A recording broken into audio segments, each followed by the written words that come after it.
एक समय शहर के कुछ ही दूर एक मंदिर का निर्माण किया जा रहा था। मंदिर में लकड़ी का काम बहुत था, इसलिए लकड़ी चीरने वाले बहुत से मज़दूर काम पर लगे हुए थे। यहाँ वहाँ लकड़ी के लट्ठे पड़े हुए थे और लट्ठे व शहतूत चीरने का काम चल रहा था। सारे मज़दूरों को दोपहर का भोजन करने के लिए शहर जाना पड़ता था, इसलिए दोपहर के समय 1 घंटे तक वहाँ कोई नहीं होता था।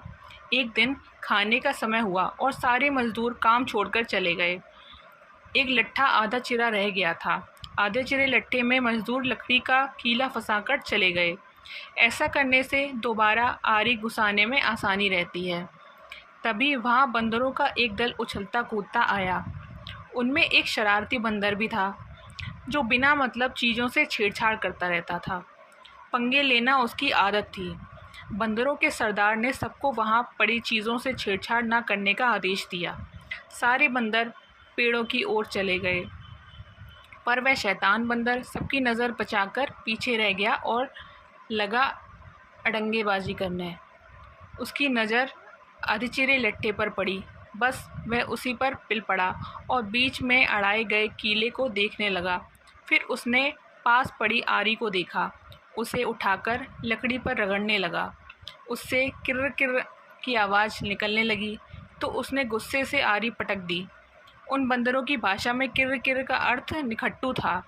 वह दोबारा लट्ठे के बीच फंसे कीले को देखने लगा। उसके दिमाग में कौतूहल होने लगा कि इस कीले को लट्ठे के बीच से निकाल दिया जाए तो क्या होगा। अब वह कीले को पकड़कर उसे बाहर निकालने के लिए जोर आजमाइश करने लगा। लट्ठे के बीच फंसाया गया कीला तो 2 पटों के बीच बहुत मजबूती से जकड़ा गया होता है, क्योंकि लट्ठे के 2 पार्ट बहुत मजबूत स्प्रिंग वाले क्लिप की तरह उसे दबाए रहते हैं। बंदर खूब जोर लगाकर उसे हिलाने की कोशिश करने लगा। कीला जोर लगाने पर हिलने व खिसकने लगा, तो बंदर अपनी शक्ति पर खुश हो गया। वह और ज़ोर से खौं-खौं करता कीला सरकाने लगा।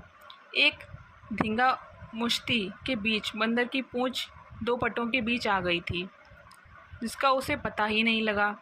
उसने उत्साहित होकर एक ज़ोरदार झटका मारा और जैसे ही कीला बाहर खींचा, लट्ठे के 2 चीर भाग फटाक से क्लिप की तरह जुड़ गए और बीच में फंसे गई बंदर की पूँछ।